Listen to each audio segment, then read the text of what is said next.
Assalamualaikum warahmatullahi wabarakatuh. Di sini saya akan menerangkan materi kelas 7 tentang mewariskan budaya melalui teks prosedur. Yang pertama, mengidentifikasi ciri teks prosedur. Kita harus mengetahui prinsip-prinsip teks prosedur supaya prosedur yang dituangkan ke dalam teks bisa secara tepat dan akurat. Ada beberapa jenis teks prosedur. Untuk mengetahui jenis teks prosedur tersebut, kamu bisa melakukan langkah-langkah berikut ini. Langkah yang pertama, mengidentifikasi tujuan tes prosedur. Tujuan tes prosedur itu dibuat untuk apa? Contoh, 1. Memandu orang yang akan memainkan angklung dengan langkah yang urut. Yang kedua, cara membuat roti lembut yang benar, dan lain sebagainya. Langkah yang kedua, mengidentifikasi bahasa dalam tes prosedur. Yang pertama, daftarlah penggunaan kalimat perintah, saran, dan larangan pada sebuah tes prosedur.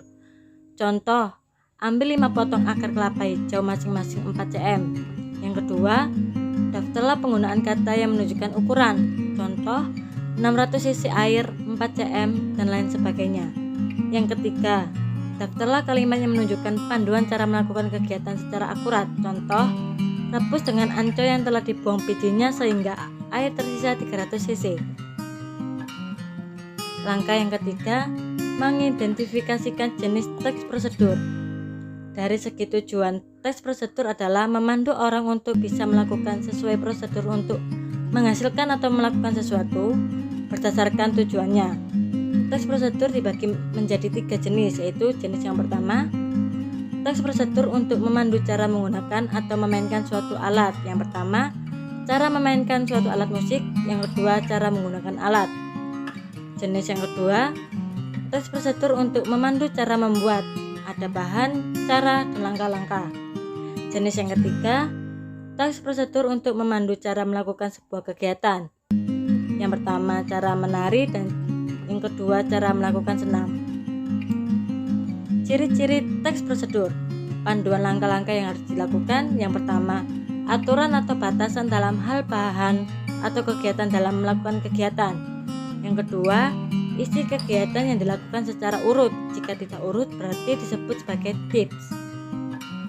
Nah, tujuan tes prosedur itu untuk menjelaskan kegiatan yang harus dilakukan agar pembaca atau pemirsa dapat secara tepat dan akurat mengikuti sebuah proses membuat sesuatu, melakukan suatu pekerjaan, atau menggunakan suatu alat.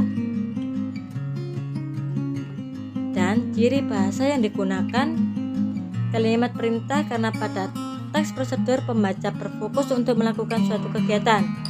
Yang pertama, selain kalimat perintah juga diberikan saran dan larangan agar diperoleh hasil maksimal pada waktu menggunakan atau membuat.